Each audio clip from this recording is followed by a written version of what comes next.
Most people were taught how to work, but nobody taught us how to own.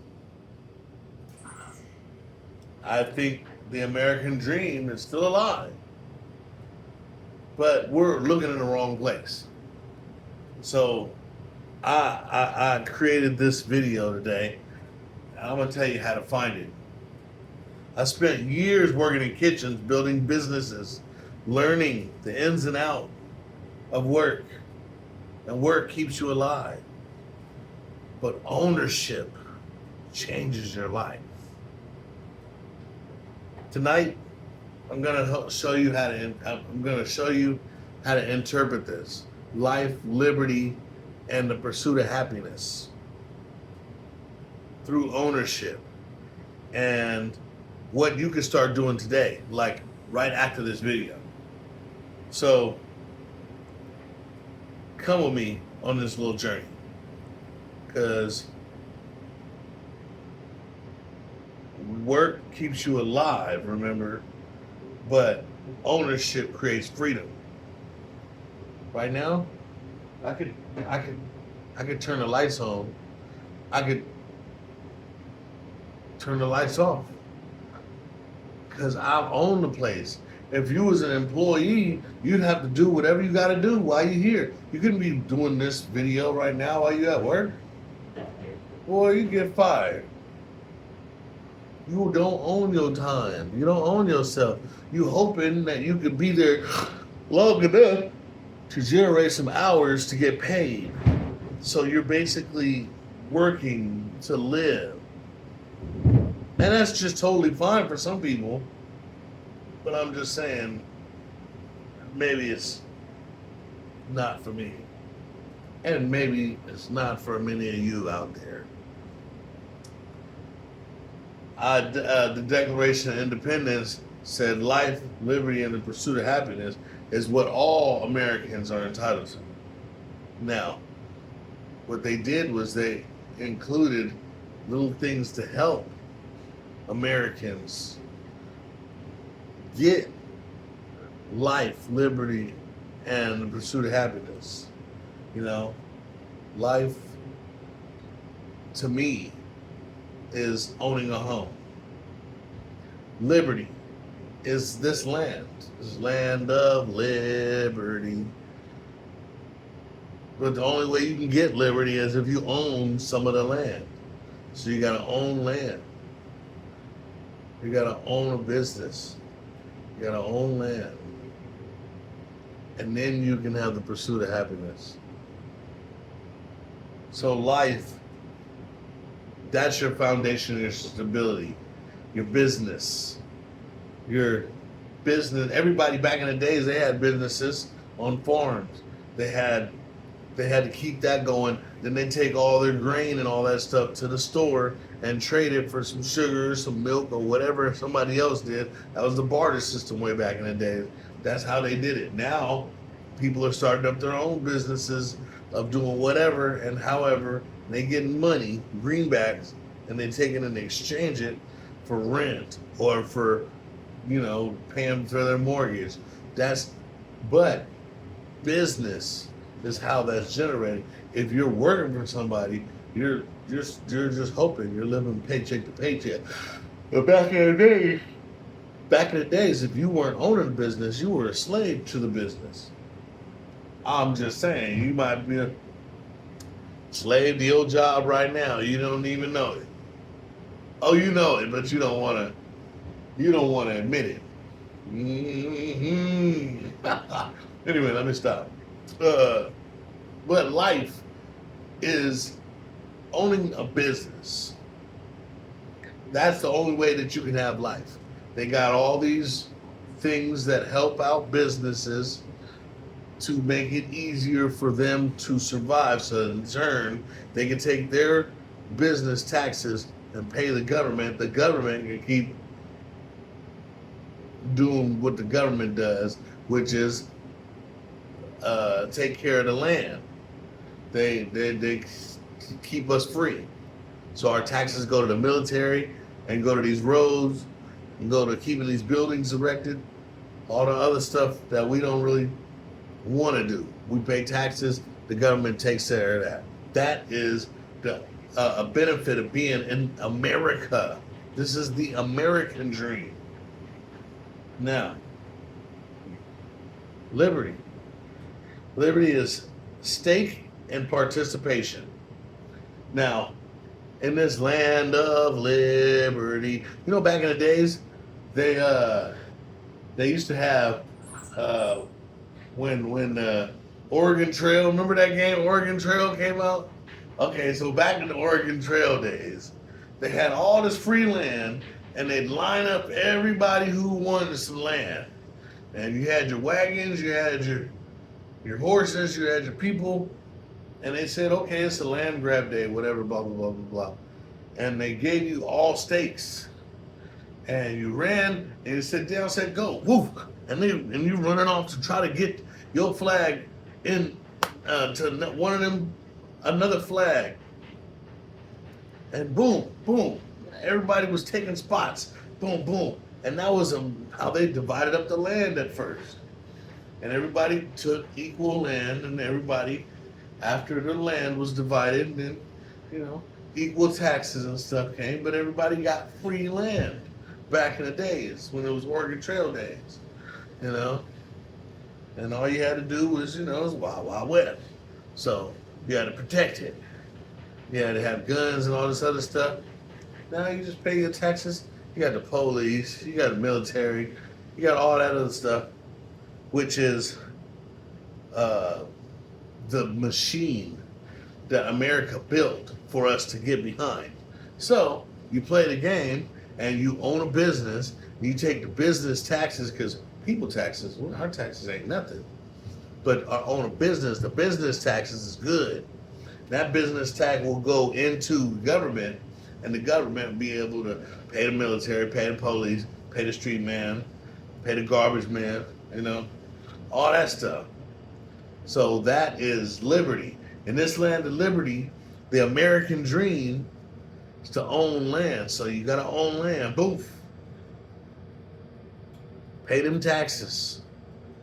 Business tax, land tax. And this machine called America will keep you safe, and all the stuff that you don't want to do, sewage, all that other good stuff, is taken care of. Then that's the only time that you have a chance for the pursuit of happiness. You cannot pursue happiness if you're sad, because things are bad, and housing is a problem, and money is a problem, and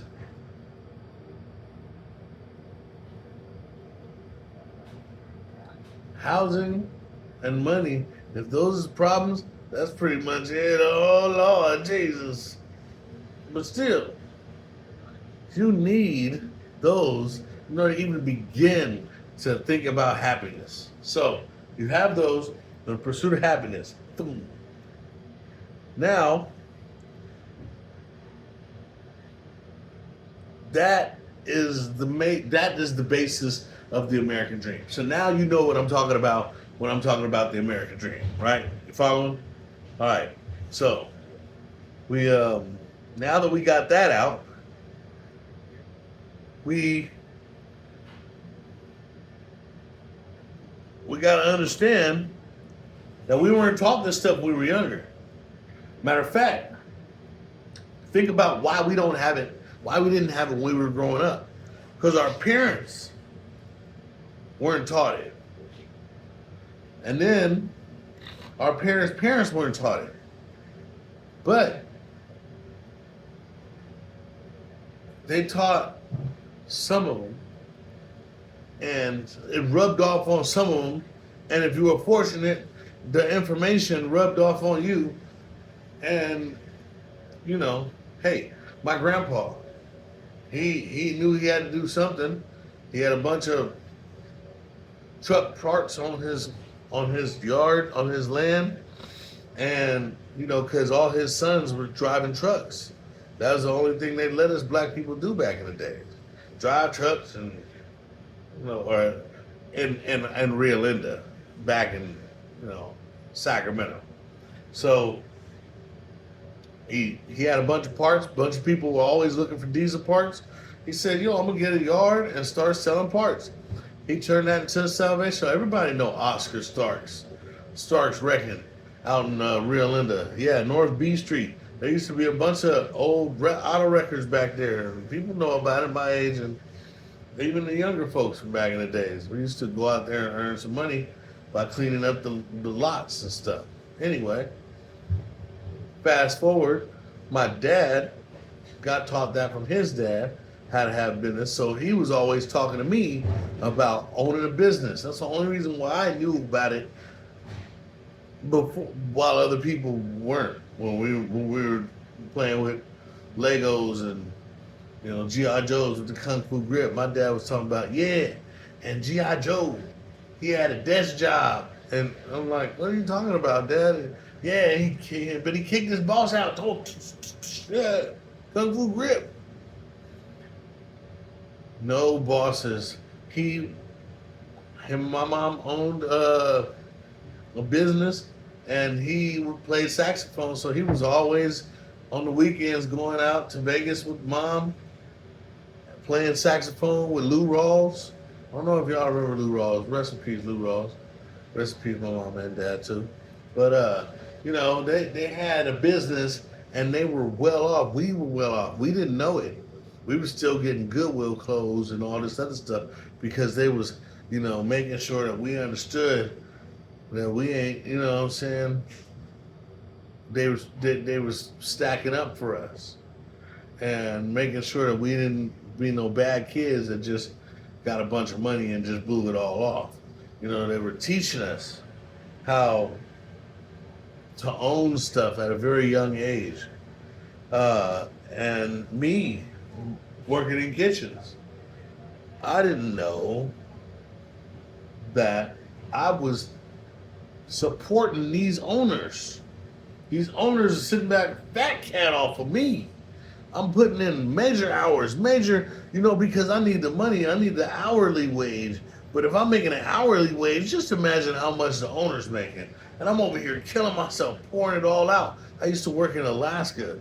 And Alaska, ooh, you never really know what's going to happen with the weather.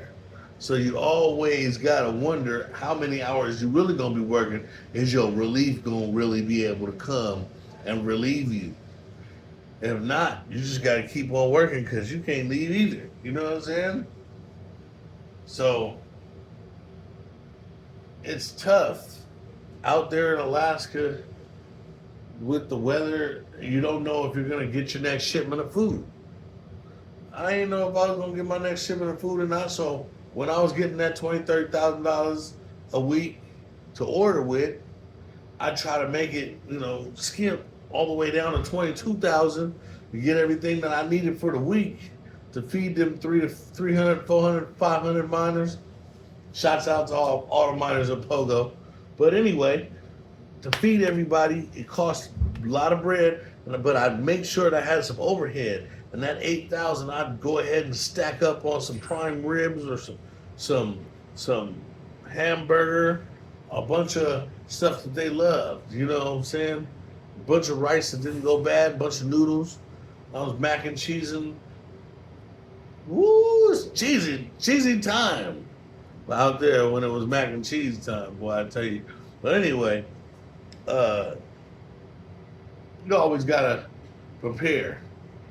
And the only way you can really prepare is if you owned something, so that way you got enough money to really do some putting away. Because if you working from check to check, you ain't putting away no money. You ain't gonna be able to save up nothing. You ain't gonna be able to have no overhead to buy that big shit and put it away. You can't do that. Booker T. Washington said, "Success is measured by the obstacles we overcome." And boy, I tell you, I've overcome a lot of obstacles. And you are overcoming a lot of obstacles too. You still alive. If you anywhere around my age or Lord Jesus, you, hallelujah for you. You have survived. Man, so many people I know didn't survive. And we was in Sacramento. Just imagine if we was, you know, I know there's other places that are worse, but not very much worse than Sacramento when I was growing up. So wherever you're from, man, I just congratulations if you're still living. But right now, we got to make sure our kids don't go through that. And the only way that you make sure your kids don't go through that is to own some. Get that ownership money. Go ahead and stack up something so that when your kids reach 18, they got that fat trust fund to come out to. Boom, all of a sudden, 18 years old, they got the Benz pulling up to school their senior year. And you remember them rich kids that there's always some rich kids that just pulled up. How you get that? Mom, I bought it for me. Oh, this is mine. What? I didn't understand that. I didn't understand that because we didn't get taught how to do that. The trusts and trust funds and money and all that other stuff. You know, them kids was in danger where I was from because we was robbing them. But the ones with the good trust fund, they had guns, so we couldn't rob them. Anyway, not a bad person. I'm telling you, where I came from, I overcame. The obstacles that we had growing up was thick. So once I found out the framework of the way this world was written up, it was all written up for people that own the business. If you own the business, it's like it's easier to live because you got the money with the business to buy the land. Now you got the collateral. The money in the collateral, go to the bank, you can get anything you need, anything you want. Even if you got bad credit, if you got those two, woo! Why do you think I got a business? I'm telling you, I found a business strategy. I found the strategy, and the strategy is life, liberty, and pursuit of happiness. Own a business, own a home, live free. Now, if you don't know what kind of business, this is what I'm going to tell you right now. This is the part that gets good. We're going to tell you what business to start. I'm going to tell you what business to start right now. Your best skill. What is your best skill? You know how to cook. You know how to crochet. Come on, you know how to do something. You can mow a lawn. I know we had to rake some leaves back in the days. So you got arms. You could do some lawn work. Whatever you got a skill of, think about the skill that you want to use that you like to do. Then you turn that, you get all the skills that come around that so that you could be the best in that. If you have to read some more books about lawn mowing and, you know, the best way to rake a circle or whatever, you do that. Then you become the authority. And everybody knows every time you come through raking, them yards is immaculate. Shout out, yard lift. You get a skill. Once you got a skill, then you got income.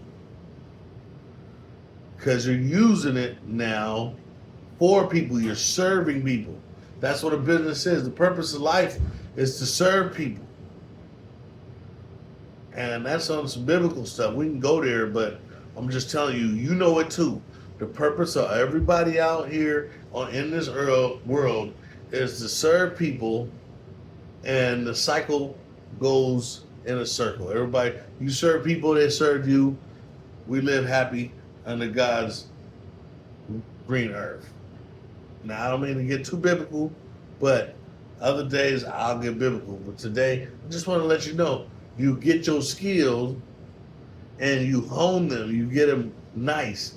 You go ahead and start using it, service, or you making things and you're selling them that people need. Hopefully it's something that they need. Otherwise, they ain't really gonna buy it if they don't need it. But you get the income, then you turn it to a business. Excuse me. You turn it to a business by getting the paperwork done.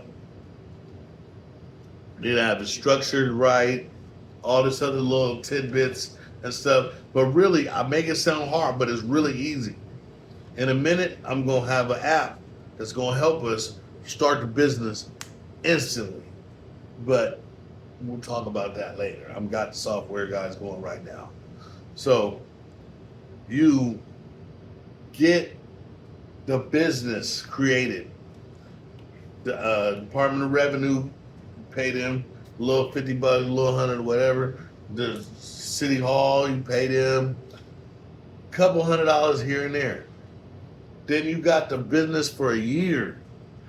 You go ahead, you mow them lawns, you rake it up, you pay them bills. You keep that income coming in. Word of mouth, you get bigger and bigger. You do that by doing good work, which incorporates systems. You keep your systems running right, you'll be able to always get everything done on time. You don't want to kill yourself, so part of your system is hiring another employee, and then that employee comes in and does another part of the system, and then the system keeps on churning, and your money keeps on working, and finally, now you got freedom. It'll take a little bit. Some people will take a little bit, a couple months. Some people will take a couple years. Ugh. Excuse me. But that's how you do it. That's how you start the ownership ladder. Henry Ford, he said, whether you think you can or you can't, you're right. Let that one sink in for a minute. Are you going to be a person that thinks they can? Or are you a person that thinks they can't? Are you a Mexican? I'm a Mexican. Yeah, I forget what movie that was. Shouts out to that movie. Anyway, all right, I'm running out of time here, so I'm going to speed up. I'll let you know that timing. Oh, the timing mistake story. And okay, so I ain't never been perfect in this business. Now, starting off this business, I started off in the middle of winter, January. First 3 months of the year is the hardest for any restaurant because people they paid for gifts, Christmas. People was, all kind of birthdays. But really, it's Christmas and New Year's. You spend a boatload of money on. Save up all year for Christmas and New Year. And then, right around the corner, you got to pay rent. And then after you pay rent, you got a significant other. It's Valentine's Day. Man, you don't even see no money until St. Patrick's Day, really, in the restaurant business. And I knew that. But I thought I was going to get a jump and, hey, let's get this money now. I was so excited. And I made a mistake. And I burnt up a bunch of my money now because I'm paying for rent. And you didn't hear no orders. You didn't hear no orders right now? No. This is work hours right now. So, you see, I made a mistake and I'm burning up some money right now, my savings and all my reserves because I made a bad mistake, but that's all right. I jumped in. And that's what we got to do. We got to jump in. Otherwise, you ain't never going to jump in. If you don't jump in, you ain't never going to jump in, man. So you're going to make some mistakes. But just have patience. You're going to come out on top because taxes is coming. With the taxes, I paid my last couple of rents. And by that time, it's already going to be popping because it's going to be outdoor things that I'm going to be catering for, and everything's going to be going as soon as it gets sunny. Don't rush growth because you're afraid to miss out. That's what I did. I was afraid I was going to miss out on what? The cold? Nobody comes out at night. Hey, shoot that out of my head. Bow! Shoot that lesson. It's gone. But I learned that I'll never forget it. So that if I start something again, I'm going to make sure to start it when it's time to get money. Now, that's just my lesson. You guys might have some lessons in business too. Persevere through it. Shoot. Man, God has a plan for everybody, but he ain't going to help you unless you start to go. So get in this business and go. God got you from there. He got me. Let's do this. Now, preparation and inventory is everything. Because right now, these refrigerators back here, I got them stocked up with all the meat I need, just in case somebody come through and buy 20 pieces of chicken. I ain't gonna run out. You know, somebody want to buy the big bang deal. Yeah, well, I got it all back there because I'm prepared. You know, in Alaska, the storm comes, the truck don't make it out there, so you have to make dinner off of whatever you got left in there. And sometimes, if you didn't do it right, you didn't have much left. So you're making real thin steaks, and man, I know how to stretch some shit because of that. It happened all the time out there in Alaska. But that was before I was boss. Once I became boss, it never happened to us. Because I always had a fat stack in the back. They was always like, please, the next camper, please help us, we have nothing. Because you guys don't know how to stack. But anyway, Jim Rohn, he was a great guy. He said, you are the average of the 5 people that you spend the most time with. So think about the 5 people you spend the most time with. You're just the average of them. You might think you're the best, whatever. You're the average of them. So in order to get yourself in a better position personally, you need to get around better people. You know, those people that you're around now, they can be phone buddies, but you don't hang out with them too much. Because, hey, what are they doing? They're doing the same shit they was doing back in the days. They're talking about the same shit, but they ain't doing nothing. So, get with some people that's doing something, and the momentum follows you. You, the average of them 5 people. You gonna come up because they coming up. Now, I tell you right now, there's a big lie out there talking about as soon as you get rich, you're gonna be an asshole. There's so many people that are scared to get rich because they think the Bible says you're supposed to be poor. There's so many people that are scared to even try to get rich because they think, you got to be a part of Illuminati or something like that. No, it's all lies. Now, the main thing about getting rich is that rich don't make you an asshole. Rich don't make you a mean person. All money does is show you who you really are. Shows everybody else the person that you really was inside. Now you got money, just be like, F you money. So, F you, right? You're just going to act however you want to act. And it's going to show everybody who you are, how you're acting. And if you're acting how you want to act, and that's helping everybody, well then, you'll be a helper. But if you're acting how you want to act, and that's telling everybody get away, and they suck, and then being an asshole, then just reveal that you are a bad person.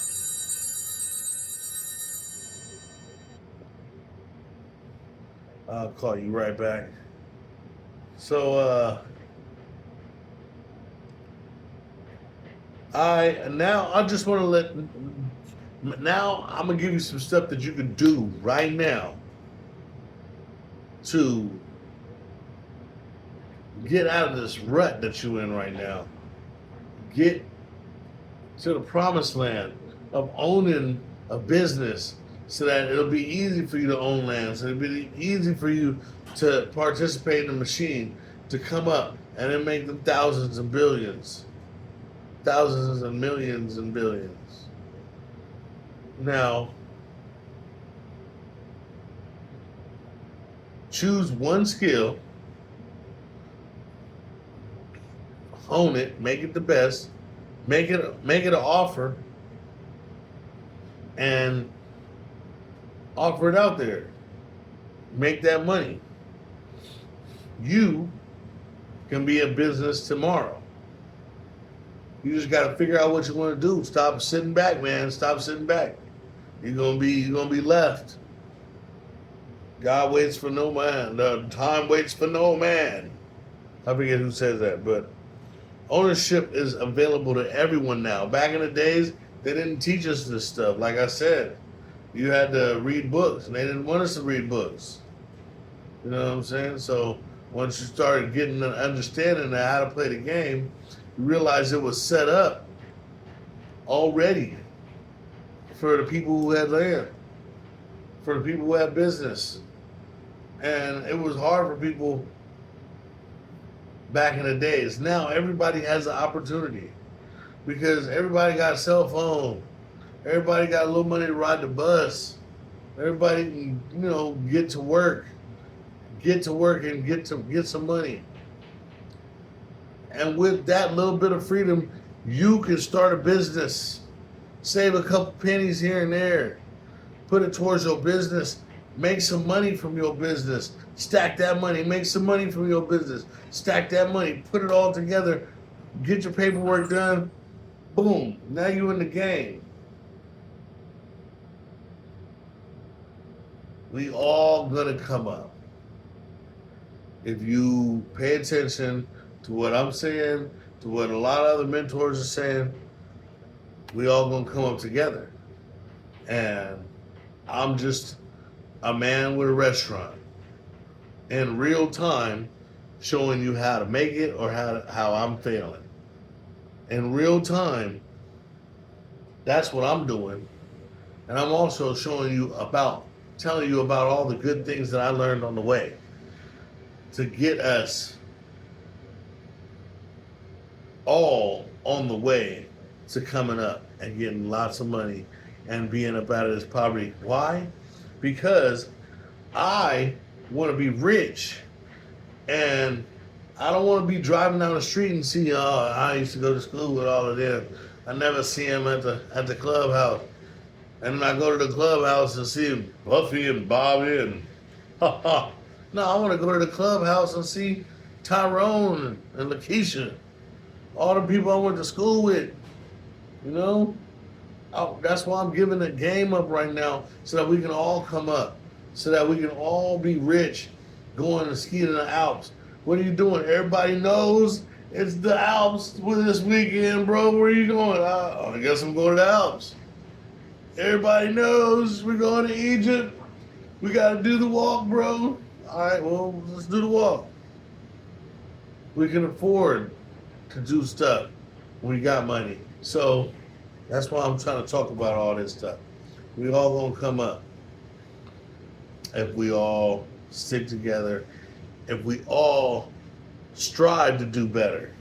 We don't gotta stick together. There's a lot of people that don't want to do better. Y'all can stay employees. It's all right. Please start tonight. Come back. When I come back on the next video, I'm gonna show you how to build a business. That's our next business. But until then, thank you for listening. Subscribe. Don't forget to subscribe. so that we can all come up together. By me, you subscribe, I'll be able to put this out there. All right. You have a good night. Bless.